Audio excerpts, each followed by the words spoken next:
Vítajte na mojom YouTube kanále Pokoj v duši. Toto je jedno z prvých videí, ktoré som sa rozhodol natočiť. Čím som starší, tak tým je pre mňa pokoj v duši dôležitejší a také tie dramata života a rôzne veci, ktoré považujeme za veľmi dôležité a trápime sa kvôli ním, začínajú ustupovať troška do pozadia. Máte niečo v živote, takú činnosť, ktorú strašne neradi robíte a neviete sa do toho donútiť, proste irituje vás to? Ja som tak neznášal, z duše som neznášal umývanie riadu. Proste keď som videl ten plný dres riadu, ešte viac sa mi nechcelo sa tomu venovať. No jednoducho neznášal som to. No a ja vám poradím spôsob, ako toto zmeniť. Mne pomohli veľmi meditácie. Neviem, či meditujete alebo nie. Meditáciu som robil svojho času, lebo som mal ťažké krízové obdobie a tá mi pomohla. A robil som úplne jednoduchú meditáciu. Sedel som, alebo som ležal, no pritom som väčšinou zaspal, takže radšej som preferoval sedenie. Sedel som, zavreté oči a snažil som sa na nič nemyslieť, len som vnímal svoj dých.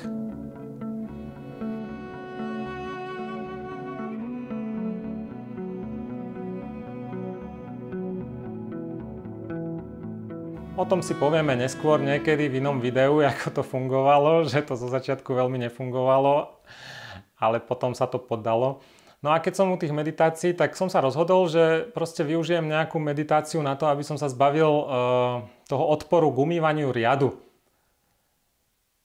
A okrem toho, že sú meditácie také statické, ako som spomínal, že sedíte a len sa snažíte vyčistiť myseľ a podobne, tak sú aj meditácie dynamické, možno ste to zažili niekedy pri nejakom pohybe, že ste bežali alebo na bicykli ste šli a vnímali ste len ten pohyb a zrazu ste mali prázdnu hlavu, čistú hlavu, však preto sa aj hovorí, že idem si zabehať, vyčistiť hlavu alebo zašportovať nejako. Tak ja som sa rozhodol, že si z toho umývania riadu spravím takú meditáciu. Tak poďme sa teraz pozrieť, ako som to vlastne robil. Tak som sa presunul do kuchyne, kde vám chcem názorne demonštrovať, ako som tú dynamickú meditáciu ohľadne umývania riadu robil. Ale najskôr si musíme povedať, že problém s vecami, ktoré neradi robíte, prečo ich neradi robíte a vyvolávajú vo vás zlé pocity, negatívne pocity, pocity odporu, je ten, že robíte niečo, čo nechcete robiť. A preto to vo vás vyvoláva stres. Ako náhle k tomu zmeníte prístup, tak zmení sa všetko. Poďme sa na to teda pozrieť. Ja som tuto mal pripravený jeden tanier, ktorý je síce čistý, ale na demonštráciu bude stačiť. No a ja keď som videl teda nejaký tanier alebo taniere alebo hrnce v drese, tak proste to vo mne vyvolávalo stres už len kvôli tomu, že som to nechcel robiť. No a tá dynamická meditácia, ktorú vám teraz ukážem, tak pristupuje k tomu tak, že prestanete tú vec odmietať. Proste robím niečo a snažím sa to užiť si to a vnímať to všetkými zmyslami a nemyslieť pritom na nič. A ešte pritom to robiť trošku pomalšie zo začiatku, aby tie pocity boli také intenzívnejšie. Takže pustím si trochu vody, zoberiem špongiu a snažím sa zapojiť všetky zmysly. Čiže vnímam pohyb špongie po tanieri, krúživý pohyb. Teraz mám vodu na tanieri, takže vnímam, že na pokožke mám vodu. Voda na pokožke je pre väčšinu ľudí príjemný pocit a vo mne to vyvoláva tiež príjemné pocity.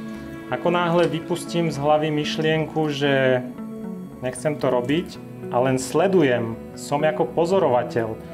Pozerám sám na seba, ako niečo robím a ešte ako to robím spomalene a ako vnímam všetky tie zmysly. Teraz cítim vodu na ruke, voda tečie, vnímam ju sluchom, vnímam na koži pocity, sledujem, čo robím. A takto pomaličky, keď to robím, napríklad tá voda je veľmi príjemná, hej? Aj ten zvuk tečúcej vody. Pripomína mi to nejaký potôčik.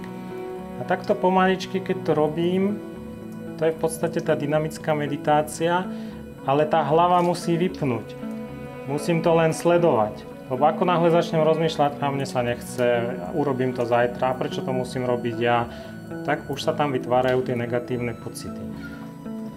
Čiže pohyb, sluch, zrak, hmat, to všetko mi pomáha dosiahnuť pokoja a zrazu zistím, že ten tanier je umytý, ani to nebolelo a dokonca som si to ešte užil. Takže toto je tá dynamická meditácia, o ktorej som hovoril a ktorú keď budete praktikovať na hocičo, čo sa vám nepáči, na činnosti, ktoré nemáte radi, tak verím tomu, že vám to pomôže. Takže toto bolo všetko, čo som robil ohľadne toho, aby som sa zbavil odporu k umývaniu riadu. Veľmi to zafungovalo, dneska s tým nemám žiadny problém. No a dúfam, že vám to pomôže v nejakých vašich činnostiach, ktoré nemáte radi, aby ste si ich obľúbili v úvodzovkách alebo naozaj. A budem sa tešiť pri nejakom ďalšom videu, tak ak sa vám toto video páčilo, budem rád, keď mi dáte like a keď dáte odber, aby ste nezmeškali nejaké ďalšie video. Ďakujem.